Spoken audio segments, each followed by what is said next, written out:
Bienvenue sur Roubango. Nous retrouvons aujourd'hui en Martinique, dans la commune du Robert, pour vous faire un comparatif entre deux véhicules. Donc, à savoir que ces deux véhicules, ce seront deux scooters de la gamme Honda qu'on va vous présenter avec mon ami Eric Malody. À savoir que les modèles que nous allons vous présenter aujourd'hui seront le Honda Forza 750 et le Honda XADV en 750 cm3 aussi. Il faudra savoir qu'en termes de différence, ce sont des véhicules qui sont quand même très ressemblants. À savoir que le Forza sera un scooter beaucoup plus adapté route. A contrario, le XADV sera beaucoup plus polyvalent. Ça sera un scooter qui sera adapté de par la hauteur de sa fourche, etc., ses jantes à rayons. Pour une utilisation, on l'appelle crossover SUV entre guillemets, donc ça veut dire ce que ça veut dire. Pour moi, un scooter doit être urbain, périurbain et puis doit nous protéger du vent, de la pluie. Donc passons maintenant à la présentation complète des deux véhicules. Donc dans un premier temps, on va vous présenter le XADV. Donc le XADV vous donnera en termes d'utilisation des jantes à rayons. Pourquoi des jantes à rayons? On est sur un scooter, comme je disais tout à l'heure, crossover SUV entre guillemets, qui sera beaucoup plus adapté à une utilisation polyvalente.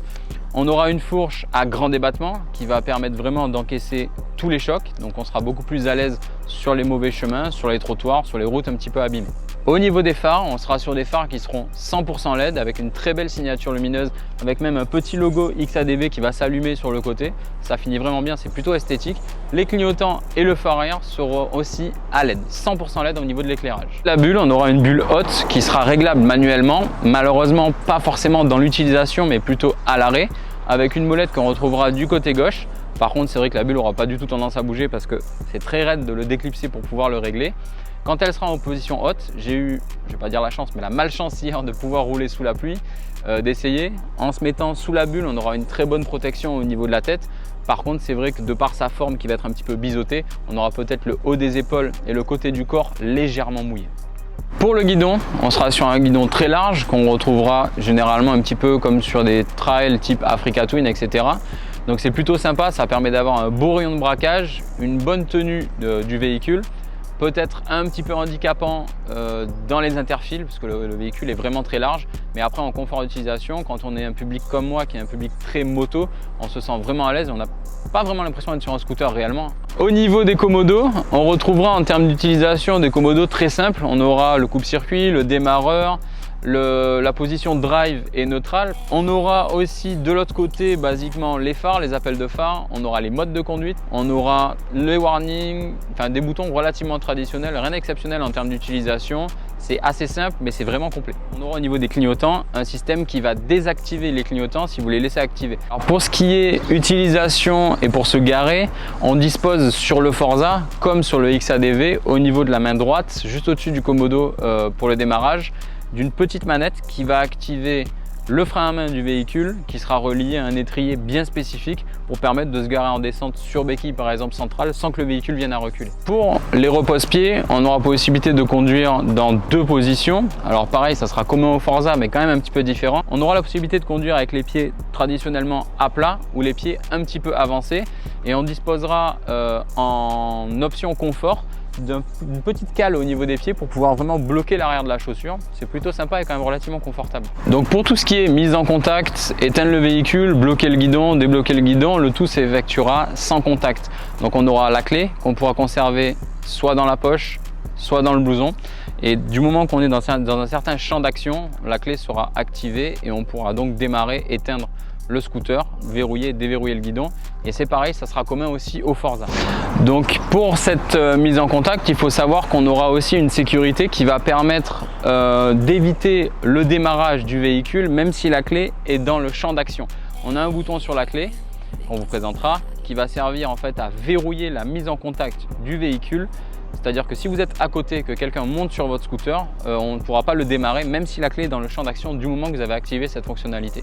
Sur la clé, on aura une deuxième fonctionnalité aussi qui va vous permettre de pouvoir retrouver votre véhicule quand il est garé sur un parking. Si vous avez entre guillemets 10 Forza ou 10 XADV à côté, vous avez un bouton qui va faire clignoter le véhicule et le faire sonner. Pour ce qui va être ouverture de selle, ouverture de trappe à essence, commun aux deux véhicules, sous le bouton de démarrage, sous le bouton de mise en contact, on aura deux petits boutons qui vont permettre justement d'ouvrir cette selle et de débloquer aussi la trappe à essence. On sera sur un écran TFT 5 pouces commun aux deux véhicules. Il est couleur, il est bien fini, bien équipé. On aura aussi sur la main droite une petite boîte à gants. Alors petite boîte à gants, elle porte pas bien son nom parce qu'on met même pas une paire de gants réellement dedans. Ça va être une petite boîte pour ranger, je sais pas, les clés, des papiers, un petit truc de dépannage. Ensuite le coffre. Il faut savoir que le coffre va pouvoir contenir un casque intégral. Casque intégral de forme traditionnelle. On aura aussi dans ce coffre une petite LED qui va éclairer tout l'intérieur du coffre et une petite prise USB-C.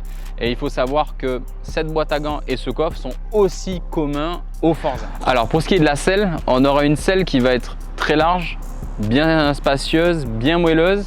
Pour le conducteur, on aura un petit dosseret à l'arrière qui va être plutôt bien prononcé. Au niveau de la selle arrière, pour le passager, pareil, elle sera très large, très moelleuse. On aura une petite cale au niveau de l'interjambe et au niveau de l'arrière, on aura de très belles poignées de maintien. Au niveau de l'équipement, pour garer son véhicule, le Forza comme le XADV auront la possibilité de vous proposer une béquille centrale comme une béquille latérale. Et petite chose plutôt sympathique, généralement sur un scooter, quand vous mettez la béquille latérale, ça va couper le contact. Là pour le coup, comme on est sur un scooter avec une boîte de vitesse, si vous êtes sur le mode drive, comme sur une voiture, si vous mettez la béquille, ça coupera le contact. Par contre, si vous êtes sur le mode neutral, donc le point mort entre guillemets, le scooter pourra rester allumé. Pour ce qui est de la partie échappement, sur le XADV, on aura là particulièrement un échappement SC Project qui est très beau, qui va bien prendre la continuité de la ligne du scooter. Pour terminer sur la partie esthétique de ce XADV, à l'arrière, on aura un garde-boue qui est assez large, assez prononcé, mais c'est pas spécialement handicapant. Comme on est sur un scooter typé trail, crossover, SUV entre guillemets, il faut qu'on ait de la bonne protection et ça va quand même relativement bien avec les lignes et l'esthétisme de la moto.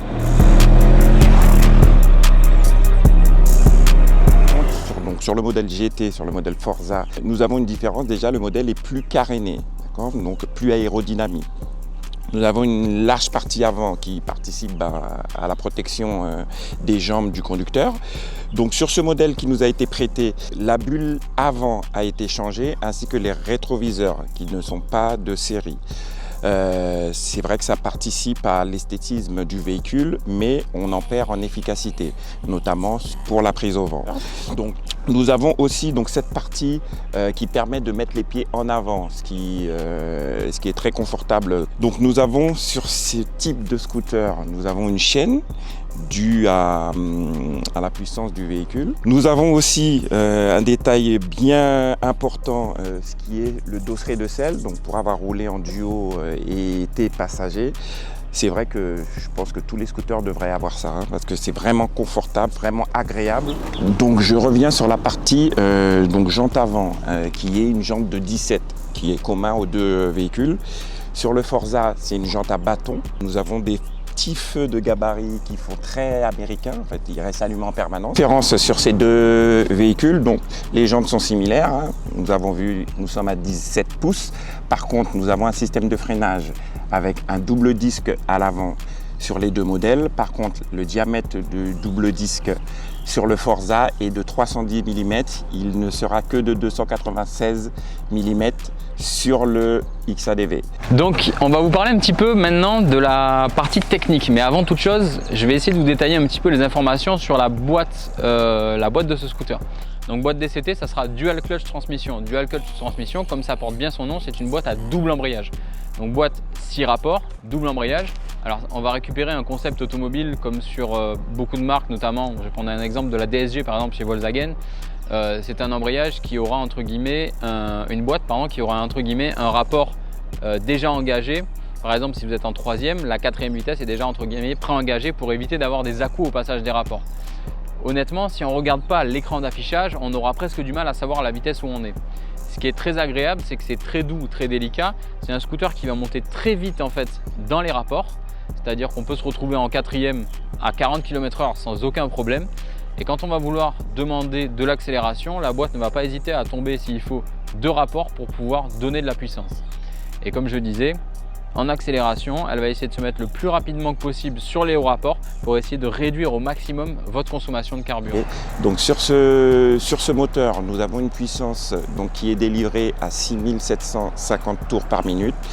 Nous avons une puissance de 58,6 chevaux sur les deux véhicules, le moteur est commun, la boîte est commune. Nous avons aussi un couple de 69 Nm qui est délivré à 4750 tours par minute. Ok, donc toujours commun aux deux véhicules, la capacité du réservoir de carburant.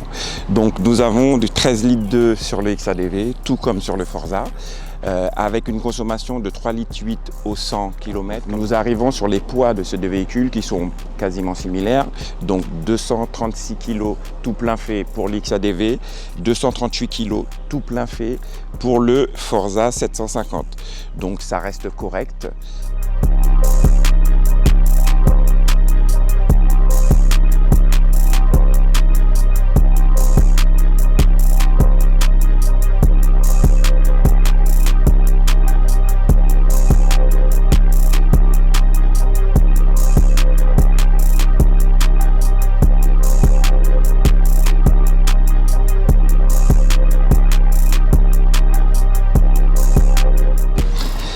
Donc Benjamin, que peux-tu me dire du XADV et du Forza? Ayant conduit les deux, donne-moi ton opinion. Ok, donc faut savoir que personnellement, en termes de préférence, de par l'utilisation que je fais généralement d'une moto et de mon école et de mon expérience moto, basiquement, tu sais que je suis plus acrobatie, stunt et compagnie. Donc on va dire que tu connais déjà ma réponse. Moi, c'est le XADV. Pourquoi le XADV? On va vous expliquer. Hein. La polyvalence, c'est-à-dire que moi, qu'est-ce que j'ai aimé sur le XADV? J'ai aimé le fait de pouvoir monter sur un trottoir, prendre des trous, prendre des bosses, voir un dodan arriver, je vais exagérer mais pas trop ralentir entre guillemets, la polyvalence, le fait d'être installé plutôt bien, le grand guidon, j'adore ça, j'aime bien les motos trail, j'aime bien les motos cross, donc je me suis senti vraiment à l'aise dessus. Les motos fun en fait. Les motos fun et un peu délire, c'est ça. J'ai pas grand chose à reprocher au véhicule. Donc réellement, effectivement, pour moi, ça serait le XADV. Et donc toi, donc je pense savoir la réponse, mais je te demande quand même qu'est-ce que tu as préféré et pourquoi justement? Alors moi, sans conteste que le Forza, donc mon cœur va sur le Forza. Pourquoi? Je trouve sa ligne déjà, je la trouve comme tout scooter, pour moi, il doit être caréné, tu vois. Celui-ci, je le trouve pas totalement fini, bon, à mon goût personnel. C'est vrai que pour moi, l'utilisation d'un maxi scooter, c'est plutôt pour la ville et pour les déplacements, voilà, périurbains, pour aller faire quelques courses, bénéficier du coffre sous la selle. Voilà, donc pour moi, ça doit être quelque chose de pratique et ludique, tu vois. Le côté fun, je préfère laisser ça justement au XADV et puis au trail. Donc moi, mon cœur, il va dessus. Je reviens vers toi justement pour confirmer la présence de la boîte robotisée. C'est une tuerie, excusez-moi l'expression, mais c'est une dinguerie. Que pour ça, ça te donne envie de venir essayer l'un ou l'autre. Donc à ce niveau-là, on est entièrement d'accord. Donc nous voilà à la fin de l'essai sur donc le comparatif entre le XADV et le Forza 750. Niveau tarification ici en Martinique, on sera sur le Forza à 13 250 €. On aura une petite différence sur le XADV, il sera un petit peu plus cher, c'est normal de par son aspect un peu polyvalent. Lui, à contrario, il sera à 13 850 €, mais je pense que la différence est bien justifiée et elle est quand même relativement minime. Voilà, c'est pas très haut.